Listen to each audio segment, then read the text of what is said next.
अभिषेक मिश्रा जी। ठीक है।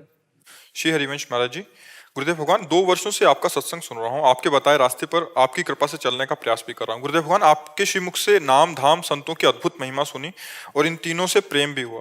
गुरुदेव भगवान, मुझमें समस्त विकार हैं, ऐसे एक भी गुण नहीं है जिससे अपने गुरुदेव को रिझा सकूं। महाराज जी, ऐसे में फिर भगवत प्राप्ति का मार्ग कैसे प्रस्तुत हो? अगर आप में गुण होते, भगवत प्राप्ति या भगवत रिझाने की सामर्थ्य होती, तो फिर शरणागति होने की जरूरत क्या थी? अस्पताल काहे के लिए बने होते हैं? बीमारों के लिए बने होते हैं। उसमें लिख दिया जाए पहले बोर्ड में, न जुकाम हो, न बुखार हो, न कैंसर हो, न किडनी फेल हो, शरीर पूरा स्वस्थ हो, आइए आपका स्वागत है। तो मजाक हो जाएगा कि नहीं हो जाएगा? है तो ऐसे ही भगवान की शरणागति किस बात के लिए है? कि हम किसी योग्य नहीं हैं, हम पतित हैं, नीच हैं, अधम हैं। तो हे नाथ, आप पतित पावन हो, आप दीनों पर दया करने वाले हो। प्रभु, मैं आपकी शरण में हूं, मैं आपके योग्य ना बन पाया हूं और ना बन पाऊंगा, पक्का वादा है। पर आपके सिवा अब हमारा कोई उद्धार करने वाला नहीं, इसलिए मैं आपकी शरण में हूं। आपको जैसा चाहिए वैसा मुझे बना लो, क्योंकि आप बनाना चाहें फिर ऐसा कौन है कि ना बन पावे। और आप अगर ना बनाना चाहें तो हम वादा नहीं करते कि हम आपके लायक बन जाएंगे। हम आपके हैं, जैसे हैं वैसे आपके हैं। ये शरणागति है। शरणागति से चलो, बढ़िया आनंद हो जाएगा। जैसी भी परिस्थिति, जैसी भी स्थिति है, वो भगवान ने तुम्हें स्वीकार किया कि नहीं?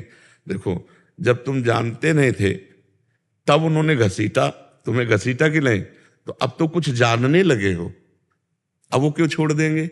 जब वो तुम बिल्कुल ककहरा नहीं जानते परमार्थ का, तब तो घसीटा ना।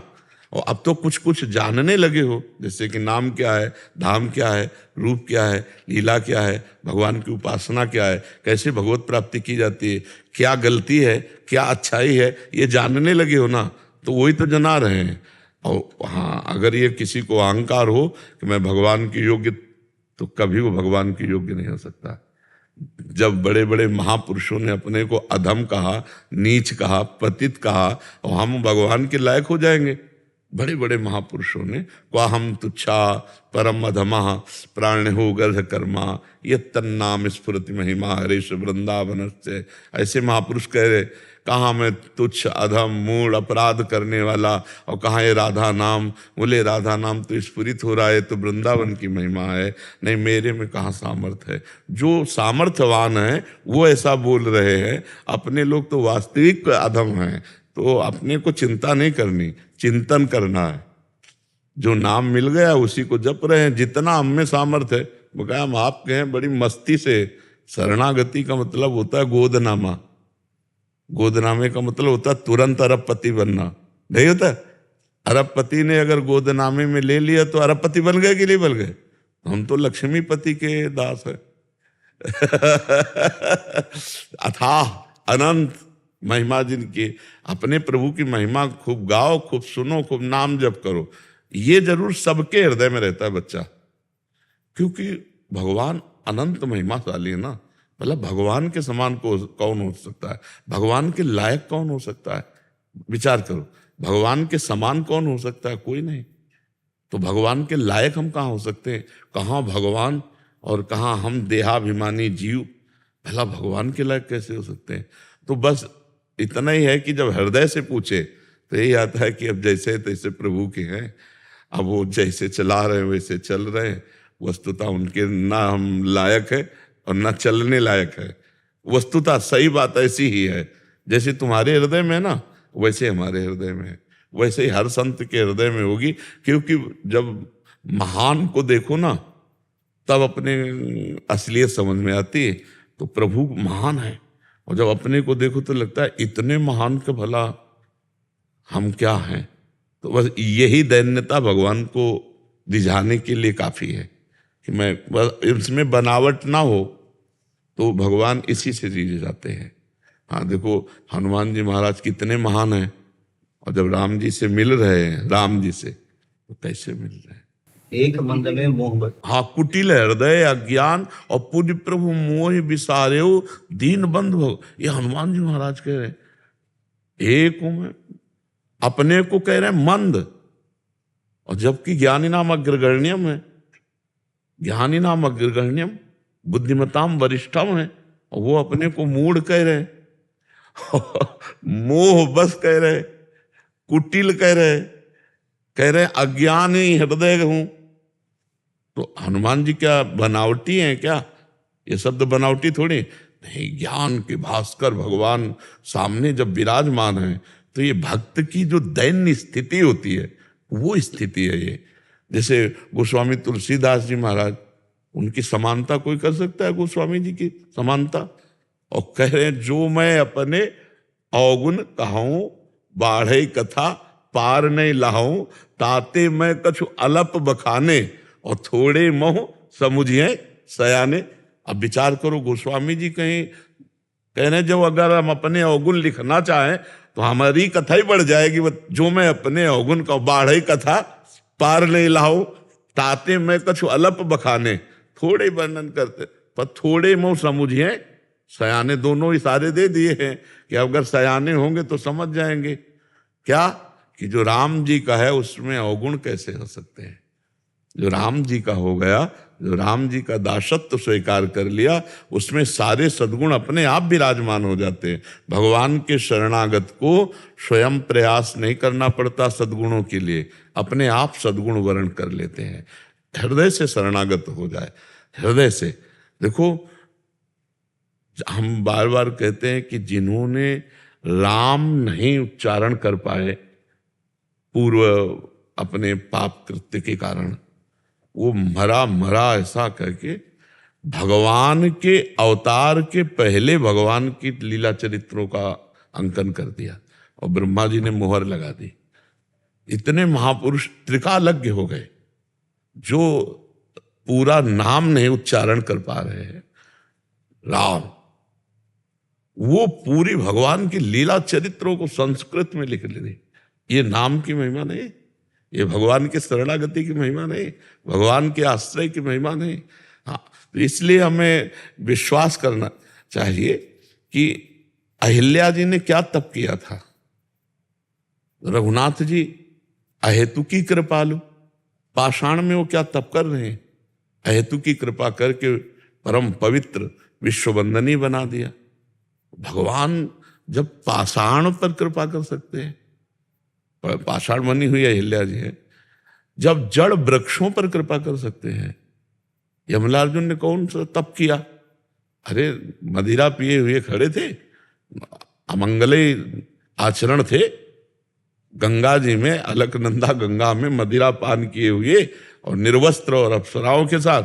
तो देवर्षि नारद जी ने तभी तो ये दंड दिया, जाओ तुम जड़वत खड़े रहे तो वृक्ष भगवान सच्चिदानंद श्री कृष्ण का स्पर्श, दर्शन, संभाषण ये सब प्राप्त हुआ कि नहीं प्राप्त हुआ? तो हमारे भगवान बहुत कृपालु हैं। तो हम जैसे भी हैं उनके हैं उनकी कृपा से, क्योंकि जब उन्होंने कृपा की तो उनको अपना नहीं जानते थे, नहीं मानते थे। हम तो अपना संसार को मानते थे, संसार को जानते थे। उन्होंने संसार से घसीटा और सत्संग दिलाया, क्योंकि बड़े भाग पाए सत्संगा, बड़े भाग्य से सत्संग मिलता है। पर ये राम कृपा बिन सुलभ न सोई, भगवान की कृपा के बिना सत्संग नहीं मिलता। बिन सत्संग विवेक न होई, राम कृपा बिन सुलभ न सोई। तो भगवान ने कृपा करके जब हमको सवे बानक बना दिया तो अब हैं जरूर नीच, हैं जरूर अधम, पर भगवान के हैं इसमें कोई संशय नहीं। ये पक्का बना लो, इसी से कल्याण हो जाएगा। आश्रय से कल्याण होता है, क्रियाओं से कल्याण नहीं होता। अंदर का जितना आश्रय पुष्ट होता जाता है भगवान से, उतने आनंद की अनुभूति होने लगती है जी। अभिषेक जी, श्री हरिवंश महाराज जी, महाराज जी, कर्म बंधन से मुक्त जन्म कैसा होता है? अब बच्चा एक जैसे गुलाब जामुन पवावे, हम इनको पूछे कैसा है तो कहेंगे मीठा है, फिर पूछा जाए कैसा मीठा है, कहेंगे बहुत मीठा है। इसके बाद पूछा जाए कि बहुत मीठा कैसा है तो उत्तर क्या होगा? खा के देख लो, नहीं होगा। तो जब तक बच्चा तुम कर्म बंधन मुक्त नहीं होगे तब तक उसको कैसे जानोगे तुम? क्योंकि वो कोई बाहरी प्रक्रिया तो है नहीं, अंदर से अहंकार और कर्तृत्व भाव गया और फिर क्रियाएं हो रही। अब आप अहंकार और कर्तृत्व भाव से हो तो उसे कैसे जानोगे? पहले तुम हो मुक्त कर्म बंधन युक्त, तब आप उसको समझ पाओगे। जो कर्म बंधन मुक्त महापुरुष होते हैं ना, वो कर्ता भाव रहित होते हैं, अहंकार रहित होते हैं। दो खास बातें होती है, न उनमें कर्ता भाव होता है, अहंकार होता है, और न उनमें भोक्ता भाव होता है किसी सुख का। वो कारक पुरुष कहे जाते हैं, वो जीवन मुक्त पुरुष कहे जाते हैं। अब वो जीवन मुक्त अवस्था क्या है? पहले हमको चलना पड़ेगा परमार्थ में, केवल वाणी से नहीं। वो जो जीवन मुक्त अवस्था कर्ता और भोक्ता भाव रहित है, वो अनिर्वचनीय स्थिति होती है। एक स्थिति होती है, सिस्टम है अंदर का, सिस्टम है अंदर का, कि वो क्रियाएं सब हो रही पर वो कर नहीं रहा है। खा पी सब रहा है लेकिन वो कुछ भोग नहीं रहा है। अभी बात समझ में आएगी बच्चा? नहीं समझ में आएगी। नहीं, बिना सोचे कैसे क्रियाएं हो सकती हैं? बिना सोचे कोई क्रिया हो सकती है ना? वो बिना सोचे क्रिया होती है। अच्छा, हम पा रहे हैं लेकिन स्वाद नहीं ले रहे, ऐसा हो सकता है कि आप पा रहे हैं और स्वाद नहीं ले रहे, और वो पाता है पर स्वाद नहीं लेता है?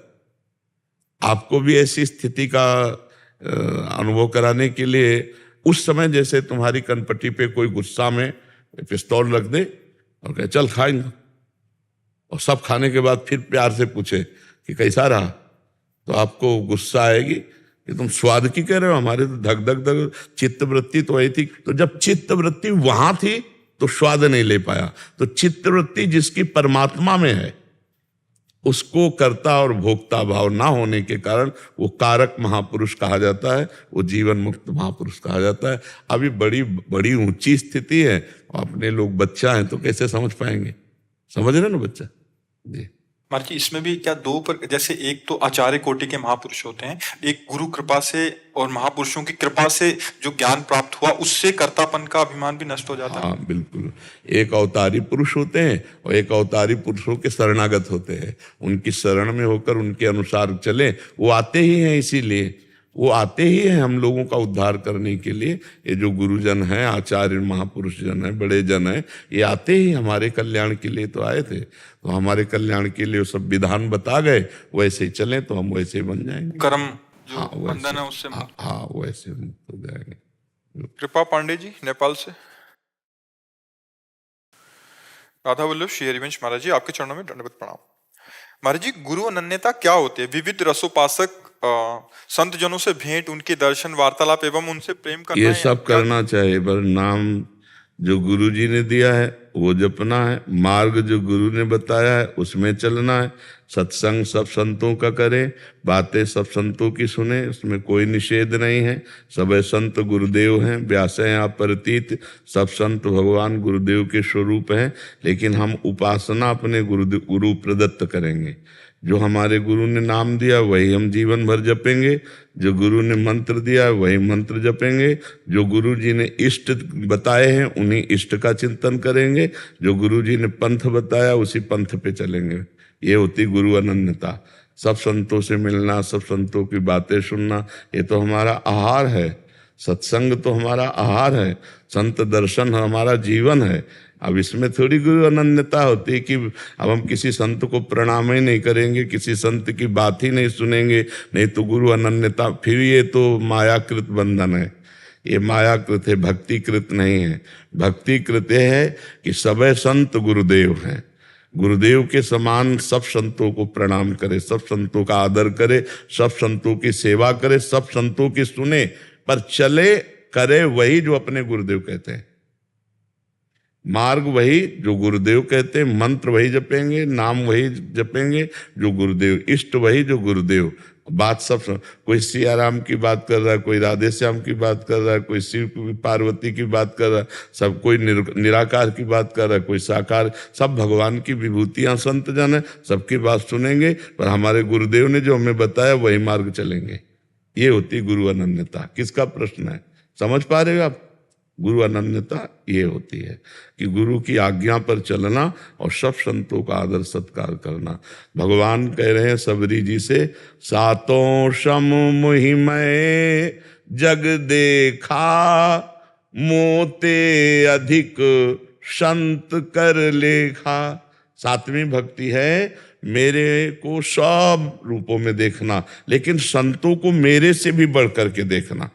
अगर हम गुरु अनन्यता में कहीं संतों की अवहेलना कर दी तो अपने गुरु जी से भी चले जाएंगे, अपने गुरु जी की निष्ठा से भी चले जाएंगे।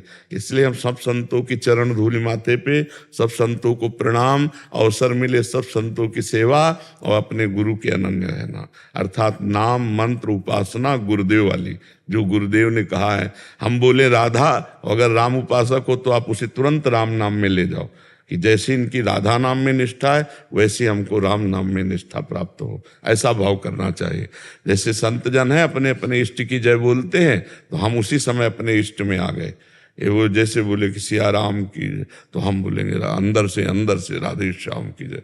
जैसे इनकी सिया राम में प्रीति है वैसे हमारी राधे श्याम में प्रीति हो। संतों के संग से हमारी इष्ट निष्ठा पुष्ट होती है, हमारी इष्ट निष्ठा घटती नहीं है। आज तक हमने देखा है संतों के संग से कभी इष्ट निष्ठा में फर्क नहीं पड़ा, और फर्क पड़ गया तो साधना क्या, तो फिर साधना का फर्क मतलब क्या रह गया। अपने इष्ट में परम निष्ठावान रहना, और इष्ट वही जो गुरुदेव ने दिए हैं।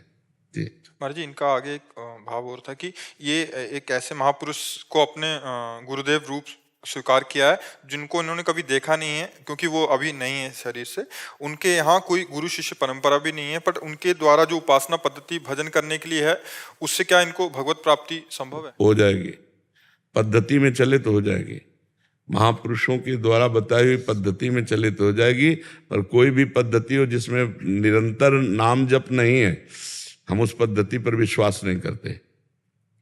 इस पर ध्यान दीजिए हमारी बात पर। जिसमें निरंतर स्मरण, निरंतर नाम जप, अब कोई भी पद्धति हो अगर ये है स्वीकार कर लो, भगवत प्राप्ति हो जाएगी।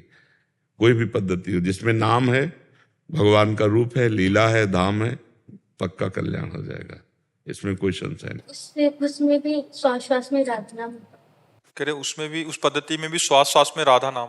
बस, हाँ, बस वो कोई भी नाम हो, भगवान के अनंत नाम है। आदित्य कुमार जी, राधे राधे महाराज जी, आपके चरणों में कोटि कोटि प्रणाम। गुरुदेव, हमारे शरीर में सभी प्रकार के वेग स्वाभाविक रूप से आते रहते हैं, जैसे कि हमें भूख लगती है, प्यास लगती है, लोभ क्रोध काम वासना आदि, परंतु हमारे शरीर में भक्ति का वेग स्वाभाविक रूप से क्यों नहीं आता? इसे हमें अपने प्रयास से लाना पड़ता है, कृपया इस पर प्रकाश डालें। पानी को कहीं भी छोड़ दे तो ढलान की तरफ जाएगा, तो ये भगवान ने सिस्टम रखा है। मना खष्टानि इंद्रियाणि प्रकृति स्थानि कर्षति। गीता जी में भगवान ने कहा ममैवांशो जीव लोके जीव भूता सनातनः मना खष्टानि इंद्रियाणि प्रकृति स्थानि कर्षति। जीव मेरा अंश है और मन और 5 ज्ञान इंद्रियां ये प्रकृति का अंश है, तो ये प्रकृति की तरफ ही जाती है। जो जीव है वो परमात्मा का अंश है, वो प्रकृति को पकड़ लिया अपना स्वरूप भूल करके, अब इसलिए उसकी दुर्दशा हो रही। नहीं देखो, भगवान अविनाशी, तो हमारे अंदर एक बात रहती, मैं मरूं नहीं। हमारा जो स्वरूप अविनाशी है उसको हम भूल चुके हैं। वो चाह रहा है कि मैं अविनाशी हो जाऊं, अविनाशी है पर वो अपने स्वरूप को भूलकर देह मान लिया ना अपना स्वरूप, तो अब सोच रहा है मैं मरूं नहीं और ये देह है मरण धर्मा। भगवान है सुख सिंधु, तो हम चाहते हैं कि हमें कभी दुख देखना ही ना पड़े, भोगने की तो बात जाने दो। इसका भगवान का अंश है ना, तो सुख स्वरूप होना चाहिए, और वो सुख स्वरूप है पर अपने स्वरूप का विस्मरण कर चुका है। ईश्वर अंश, जीव अविनाशी, चेतन अमल, सहज सुख राशि, है ना। जैसे दुख कभी ना भोगना पड़े और कभी मैं मर और सबसे बड़ा मैं बन जाऊं, ये बड़ी बात रहती है कि जिस विषय में भी हूं मैं सबसे बड़ा बनूं, एक आकांक्षा होती है। चाहे धन के विषय में, चाहे विद्या के विषय में, चाहे जिस विषय में हूं मैं सबसे बड़ा बन जाऊं, एक आकांक्षा होती है, क्योंकि सबसे बड़े प्रभु का अंश है। वो अपने स्वरूप को भूल करके मन, बुद्धि, चित्त, अहंकार, इसमें तदात्म हो गया और इनका प्रवाह प्रकृति की तरफ है। इसीलिए हमारे अंदर प्रकृति जनित जितनी वेग हैं वो सब हमको लगता है कि मेरे को होना। जैसे भूख प्यास प्राणों का धर्म, मेरा नहीं। प्राणों में हमारा तदात्म, इसलिए भूख मेरे को लगी, मैं ऐसा बोलता हूं। देखना नेत्रेंद्री का कार्य है, मेरा नहीं, लेकिन जब देखते हैं तो मैंने देखा, यही बंधन है ज्ञान के द्वारा। जब तुम पूछ रहे हो कि हमारा मन प्रभु की तरफ क्यों नहीं जाता, तो प्रभु की तरफ सहज में इसलिए नहीं जाता कि इसका प्रवाह ही बनाया गया है। जैसे पानी को कहीं छोड़ा जाए और ढलान की तरफ ही जाएगा। अगर पानी को ऊपर चढ़ाना है तो यंत्र की आवश्यकता है, बिना यंत्र के ऊपर नहीं चढ़ सकता, यंत्र मशीन। ऐसे ही अगर मन को आपको भक्ति की तरफ बढ़ाना है या ज्ञान की तरफ, तो मंत्र की जरूरत है, बिना उसके नहीं चढ़ सकता। इसका सिस्टम है, भगवान ने सिस्टम बनाया है। अगर आपको भक्ति की तरफ चलना है तो मंत्र जपना पड़ेगा, और अगर मंत्र नहीं जपते हो तो वो माया की तरफ अपने आप जाएगा, तुम रोक नहीं सकते। मना खष्टान इंद्रियाणी प्रकृति स्थान कर सती, वो अपने वेग की शांति के लिए प्रकृति का भोग करेगा, प्रकृति में जाएगा। और अगर उसे परमात्मा में लगाना है तो मंत्र के द्वारा उसको फिर रोका जाता है। नाम और मंत्र के प्रभाव से मन को रोककर परमात्मा में स्थिर, जहां ऐसा कर लिया जीत गए, मुक्त हो गए, इस माया बंधन से मुक्त हो गए। एक अद्भुत शीतलता, एक अद्भुत आनंद, एक अद्भुत प्रसन्नता आपके अंदर रहेगी यदि मन परमात्मा में टिका तो। और प्रकृति में टिका तो फिर द्वेष, राग, चिंता, शोक, भय, उद्विग्नता, ये सब छा जाएंगे। ये प्रकृति के लक्षण है, ये सब छा जाएंगे। तो अभी देखो प्रकृति के सारे लक्षण हैं, भय, उद्वेग, चाह, चिंता, ये सब बनी हुई है। और परमात्मा में अखंड प्रसन्नता, ब्रह्मभूता प्रसन्नात्मा, न शोचति न कांक्षति, समा सर्वेषु भूतेषु मद भक्तिम लभते पराम। बड़ी प्रसन्नता, कोई शोक नहीं, कोई चिंता नहीं, कोई भय नहीं, कोई उद्विग्नता नहीं, और कोई चाह नहीं। और अभी चाह ही चाह है, क्योंकि प्रकृति की तरफ जा रहे हैं ना। तो मंत्र जप करो, नाम जप करो, तो उससे तुम्हें परमात्मा का जितना सानिध्य मिलता जाएगा उतने ही प्रकृति का सानिध्य छूटता जाएगा। परमात्मा का सानिध्य प्रकृति के सानिध्य से मुक्त करता है। अगर हम हर समय भगवत चिंतन कर रहे तो हम प्रकृति के सानिध्य से, माया से मुक्त हैं, हर समय मुक्त है। तो अब देखो कितना समय आप देते हो प्रभु को, कितना देते हो? कॉलेज में पढ़ते हैं तो सुबह में 1-2 घंटे देते हैं, सिर्फ माला जब पढ़ते हैं और कृपा कटाक्ष। हाँ, और ब्रह्मचर्य ठीक रखो, नाम जप करो, और पढ़ाई को भगवान की पूजा समझ लो, बढ़िया काम बन जाएगा। ठीक है, परमात्मा की तरफ लगाना होता है, प्रकृति की तरफ लगता है। परमात्मा का ध्यान करना होता है, प्रकृति का ध्यान स्वयं होता है। देखो ना, अंदर वस्तु, व्यक्ति, स्थान, ये सब ध्यान स्वाभाविक होगा, लेकिन प्रभु का ध्यान करना पड़ेगा। और जबकि वो हमारे हैं और ये माया है, ये सत्य नहीं है। वो सत्य सच्चिदानंद है, पर बड़ा भ्रम है। पहले नाम जप करो, आचरण ठीक करो, भोजन सुधार करो, तो फिर परमात्मा की तरफ धीरे धीरे लगने लगेगा। ठीक है। अनुजा अग्रवाल जी दिल्ली से। राधे राधे। राधे राधे महाराज जी। महाराज जी, भगवत गीता में एक जगह एक श्लोक के अर्थात में लिखा है कि साधन करते हुए भी साधक जहां है वहीं सुख भोगने लग जाता है। साधक को विशेष सावधानी रखनी चाहिए और सावधानी पूर्वक सुख लोलुपता से बचना चाहिए। महाराज जी, प्रश्न यह है कि अगर भगवान की भक्ति में और सात्विक कर्म करने में सुख का अनुभव हो रहा है तो क्या ये भगवत प्राप्ति में रुकावट है तथा हमारी सात्विक सुख में आसक्ति हो रही है? साधक अगर साधक सुख नहीं लेगा तो फिर साधना में रुचि नहीं रह जाएगी। आप पहले समझो, साधक अगर भागवतिक सुख नहीं लेगा तो साधना में रुचि खत्म हो जाएगी ना। तो भागवतिक सुख तो लेने के लिए हमें श्लोक दिखाओ, नंबर बताओ, और हमें श्लोक तो हम उसका भाव बताएं कि पता नहीं। एक इन्होंने लिखा है सुख संगेन बंदनाति, इतना शब्द लिखा है। इसका अर्थ है भगवत गीता में लिखा है साधन करते हुए साधक जहां है वहीं सुख भोगने लग जाता है। साधक साधना का सुख नहीं, समझो। पहले परमात्म सुख में, जैसे हम नाम जप कर रहे हैं, हम नाम में जो परमानंद की अनुभूति, अगर उसमें डूबा नहीं तो फिर नाम जप का आनंद का मतलब उसकी फिर महत्ता क्या रहेगी? फिर साधन क्यों किया जाता है? साधन किया क्यों जाता है? आनंद के लिए ही तो किया जाता है। हाँ, उतने आनंद में हमें टिकना नहीं है, हमें और आनंद में बढ़ना है, और बढ़ना है, और बढ़ना है। हमें अतृप्ति का अनुभव होना चाहिए। उसमें हमको ये नहीं कि बस इतना ही हो गया, उतना में नहीं रुकना है। संतोष कर लेना साधना में ये बाधा है, भोगों में संतोष कर लेना ये उत्तम बात है। और साधना में संतोष नहीं होना चाहिए, असंतोष बढ़ना चाहिए। मतलब अभी हम 1 घंटे आनंद ले रहे हैं, फिर हम 2 घंटे आनंद, फिर 3 घंटे, फिर हम 24 घंटे भगवदानंद में डूबे। ऐसा बकाया अगर कहे सुख ना ले तो हम ये बात मान ही नहीं सकते कि साधन बिना सुख के कोई आगे बढ़ जाएगा।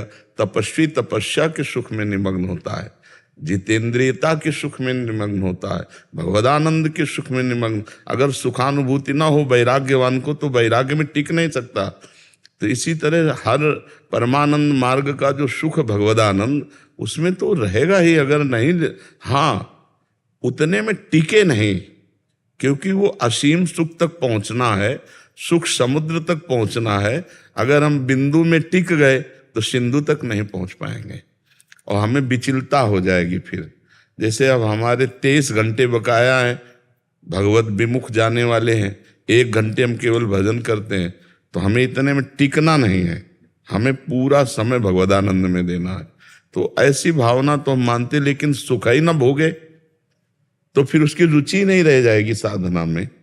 अब नाम जप कर रहा है, नाम कीर्तन कर रहा है, भगवत कथा श्रवण कर रहा है, भगवत कथा, इसमें अगर डूबेगा नहीं, आनंद नहीं लेगा तो फिर मतलब क्या रह गया?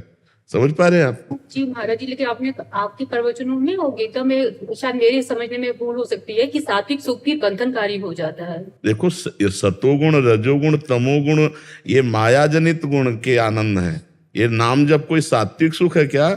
ये त्रिगुणातीत है। भगवान की कथा कोई सात्विक सुख है क्या? भगवान की कथा गुणातीत है। भगवान का नाम, भगवान का रूप, भगवान की लीला, भगवान का धाम, ये गुणातीत है। ये सात्विक सुख सतोगुण, रजोगुण, तमोगुण जनित नहीं है। ये चिदानंद में भगवान का नाम, चिदानंद में भगवान की लीला, चिदानंद में भगवान का रूप, चिदानंद में रूप भगवान का। वो गोस्वामी तुलसीदास जी कहे, चिदानंद में देह तुम्हारी, विगत विकार जान अधिकारी। कोई अधिकारी पुरुष जानता है कि त्रिगुण माया से परे आपका चिदानंद में रूप है, तो उनका चिदानंद में नाम है, चिदानंद में गुण है, चिदानंद में धाम है। इसमें हाँ, जो आत्म सुख प्राप्त करने की बात है ज्ञान की, उसमें जो है अगर त्रिगुण जनित कोई सुख में बंधता है तो फिर वो आत्म सुख को नहीं प्राप्त कर पाएगा।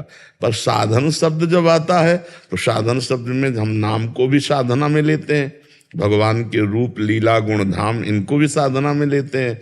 तो अब ये देखना होगा कि वो साधन किस कोटि का करने वाला है, कहाँ है। अगर वो सतोगुण जनित सुख का आनंद ले रहा है तब तो अभी गुण के अंतर्गत है। अगर नाम का आनंद ले रहा है, रूप का आनंद ले रहा है, तो ये आनंद लेने के लिए ही तो है। प्रभु का अवतार आनंद लेने के लिए ही तो हुआ है हमारे लिए, कि उनके लीला चरित्रों का गायन करें, उनके रूप का ध्यान करें। नहीं तो अरूप हैं वो, भगवान अरूप हैं, उनके सब रूप है, उनका कोई भी रूप नहीं है। उनके सब आकार है, उनके कोई भी आकार नहीं है। यह भी बात तो समझनी है। तो जहाँ वो बंधने की बात कही गई है वहाँ केवल त्रिगुण के अंतर्गत की बात है। जैसे भगवान कह रहे हैं, त्रैगुण विषया वेदा निस्त्रैगुण भवा अर्जुन। ये तीनों गुणों का वेद वर्णन करते हैं, तो इसका मतलब तुम वेदातीत हो जाओ, अर्जुन से कह रहे ना। त्रैगुण विषया वेदा निस्त्रैगुण, तो क्या वेद में वेदांत नहीं है? तो क्या वेदांत त्रिगुण के अंतर्गत है? वेदांत तो त्रिगुणातीत है। ऐसे ही हमको समझना पड़ेगा कि भगवान की वाणी कहाँ तक रोक रही है, कहाँ लगा रही है। वेद का एक भाग जो है वो कर्म कांड में है, तो भगवान उस कर्म कांड में वेद के भाग को त्रिगुण के अंतर्गत मानकर उसे त्याग करने की बात। लेकिन वेदांत जो है ये त्रिगुणातीत है, तो वही वेद अपौरुषेय भगवान की वाणी है और भगवान ने निषेध कर रहे हैं, तो कितना निषेध कर रहे हैं वो बात समझनी है। ऐसे ही ये शब्द को है, जो सात्विक सुख में बंधता है वो त्रिगुणातीत सुख को नहीं प्राप्त कर पाता। इसलिए सात्विक सुखों को भी दमन करते हुए वो गुणातीत सुख को जाए। तो जैसे नाम का है, रूप का है, लीला का है, धाम का है, या आत्मस्वरूप का जो सुख है ये गुणातीत सुख है। अगर साधक इसको नहीं लेगा तो मन निज सुख बिन मन होई कि थीरा, मन टिकेगा ही नहीं। महर्षि, इसमें एक वो था साधन करते हुए, जैसे आपके द्वारा ही सुना है कि कंचन, कामनी और कीर्ति की प्रलोभन आते हैं, अनुकूलताएं आती हैं, तो महाराज जी उसमें भी फसाव है ना महाराज? ये तो सब गुणों के हैं। हम जो आनंद इनमें थोड़ी है। देखो, कंचन में, कामिनी में, कीर्ति में, ये तो माया जनित, इसमें भ्रमात्मक है। ये आनंद थोड़ी है। आनंद तो निज स्वरूप है। और ये जो पर है वो दुख है, पर है वो दुख है, जो निज है, स्व है, वो सुख है। भगवान आत्मा है हमारी। और ये जो यश कीर्ति हो रही शरीर की हो रही ना, जब शरीर नाशवान तो इसकी कीर्ति भी नाशवान, जब शरीर नाशवान तो इसके भोग भी नाशवान, चाहे कामिनी का भोग हो चाहे कंचन का भोग हो। जब यही नाशवान है, मूल जिसको मैं माने हुए है, तो इसके द्वारा जितना कुछ हो रहा सब ना, वो कोई आनंद है? इसे तो दुख योनया कहा गया है। जो इस शरीर से भोगा जाने वाला सुख है वो दुख योनया है। तो जो भगवदानंद है वो शरीर सुख थोड़े ही है, वो तो गुणातीत सुख है। इसीलिए हम कहते हैं उस सुख को जब तक अनुभव में नहीं आएगा तब तक मन टिकेगा ही नहीं ना परमार्थ में। साधक को इसी सुख में टिकना चाहिए, अन्य सुखों से हटकर इसी सुख में आना चाहिए। निज सुख बिन मन होई कि थीरा। जब निज सुख आत्मानंद का अनुभव होता है, हाँ, अल्प सुख में धैर्य, वही हम जैसे फिर दोहरा रहे हैं कि अगर 1 घंटे अभी भजन का सुख ले रहे तो अभी हमारे पास 23 घंटे बकाया रह गए। अगर इतने में हम तृप्त हो जाएंगे तो 23 घंटे तक कैसे पहुंच पाएंगे? इसलिए हमें अतृप्ति धारण करनी है। ये बात तो मान सकते हैं, लेकिन परमार्थ के सुख में निमग्न रहना ही परमार्थ पति का लक्षण है। नहीं तो वो फिर विषय सुख में चला जाएगा। मन बिना सुख के टिकेगा नहीं। या तो उसे भगवान का सुख दो, नहीं तो भागकर विषय सुख में चला जाएगा, कोई नहीं रोक सकता। बातें कोई बना ले, या तो भगवान के सुख में निमग्न करो, नहीं तो भोगों के सुख में रहेगा, वो निकल नहीं सकता। उसका स्वभाव है सुख भोगना। तो उसको भागवतिक सुख दीजिए, उसको परमार्थिक सुख दीजिए। समझ में आया सके आपको? वैसे अगर ये अध्याय का श्लोक का होता तो पूरा बहुत बढ़िया इसकी चर्चा है कि मैं उसका श्लोक का और अध्याय नहीं लिखकर आ पाई हूँ। पर जी जो आपका एक श्लोक था वो मैंने सर्च किया था अभी, उसका अर्थ आता है निष्पाप, उन तीनों गुणों में सत्गुण तो निर्मल होने के कारण प्रकाश करने वाला और विकार। देखो, तीनों गुण की बात है ना। वो सुख के संबंध से और ज्ञान के संबंध से अर्थात अभिमान से बांधता है। हाँ, ये बिल्कुल, मतलब ये बिल्कुल परमात्मानंद के अलग बात है, एकदम त्रिगुण के अंतर्गत बात। तीनों गुण इसी में ऐसा था कि आलस्य में और वैराग्य में अंतर करना मुश्किल हो रहा है इस समय पर, कि सही मायने में वास्तविक वैराग्य हो रहा है भक्ति से, या आलस्य है चीजों, सांसारिक चीजों में जो मेहनत लगती है और उस मेहनत से बचने का एक आलस्य, उसमें नहीं। इसमें एक बात है देखने की, हमारी रुचि नहीं है पर हमारा कर्तव्य है उसका पालन करना है। एक होता है कि हम सांसारिक क्रियाओं में रुचि रख करके हर्षित होकर करते, एक होता है हम उदासीन होकर के हमारी रुचि नहीं है पर हमारा कर्तव्य है। अपने कर्तव्य का पालन करने में वैराग्य रुचि का अपहरण कर लेता है। जो वैराग्य है वो रुचि, वो चक्रवर्ती सम्राट है अम्बरीश जी, रुचि नहीं है कहीं और पूरा पालन कर रहे हैं। यही खास बात भक्ति की है कि भक्तिवान को रुचि नहीं है पर वो व्यवहार संसारिक पुरुष जैसा ही करता है। अब मान लो एक पिता है तो बच्चों के सामने वैराग्य थोड़ी झाड़ेगा, वो वैसे ही बात करेगा, वैसे ही कर्तव्य की बात करेगा। और अंदर से उसकी न पुत्र में ममता है और न भोगों में रुचि है। भाई जी श्री हनुमान प्रसाद पोद्दार जी से माता जी ने कहा कि आप तो भगवत प्राप्त हो गए, हमारी गृहस्थी का जो हमें फल मिलना चाहिए वो तो मिला नहीं। तो उन्होंने कहा देखो, भगवत प्राप्त की दृष्टि से दूसरे जो कहते हैं वो हनुमान प्रसाद पोद्दार दूसरे हैं। तुम्हारे हनुमान प्रसाद पोद्दार पति हैं, सिर्फ पति, तुमको सिर्फ ये देखना है। और इसके बाद सावित्री नाम की कन्या प्रकट हुई। तो महापुरुषों में भी जो भगवत प्राप्त हुए, रुचि नहीं है, कर्तव्य का पालन है। कर्तव्य के पालन में जो एक पिता है या एक पत्नी है या एक राजा है या एक प्रजा, जो भी पद मिला हुआ है, अपने कर्तव्य के पालन में पूर्ण तत्परता है, लेकिन रुचि नहीं। रुचि ना होने के कारण उनको कोई बांध नहीं पाता, विषय सेवन भी बांध नहीं पाता। विषय सेवन करते हुए भी वो घोर वैरागी है, क्योंकि रुचि नहीं। जैसे जनक जी जैसे तो जनक जी ही है, लेकिन उदाहरण में तो दिया जाता ना, इतने बड़े राजा हैं, सब वैभव है, सब और सब वैसे ही हो रहा है जैसे एक राजा करते हैं, लेकिन कहीं रुचि नहीं, और हो रहा है। यही खास बात होती ज्ञानी महापुरुष में, कोई इच्छा नहीं, खाते हुए पीते हुए भोगते हुए भी वो न खा रहे, न पी रहे, न भोग रहे। ये बहुत खास बात है। साधक में जब ये चतुरता आ जाएगी तो कहीं फंसेगा नहीं, कहीं कलह नहीं होगी, कहीं अशांति नहीं होगी। अपने कर्तव्य का ठीक वैसे ही पालन करना जैसे एक सांसारिक व्यक्ति करता है, लेकिन सांसारिक व्यक्ति रुचि के स्वाद के अंतर्गत विषयों का सेवन करता है, और वो कर्तव्य पालन के लिए करता है, रुचि नहीं उसकी होती। बिना रुचि के जो क्रियाएं हो रही हैं वो बंधन कारक नहीं। जब रुचि होकर के उसका कर्तृत्व भाव, भोक्तत्व भाव, वही बंधन कारक। अहंकार विमूढ़ आत्मा करता हमिति मन्यते, बस तभी बंधन होता है। तो वैराग्य का लक्षण है कि ये नहीं लक्षण है कि हम सब कुछ छोड़ करके बैठ गए, नहीं नहीं, जो जहां है करता। अब जैसे हम निवृत्ति मार्ग परक है, तो हमको भी आना पड़ा समाज में कि नहीं आना पड़ा सेवा में।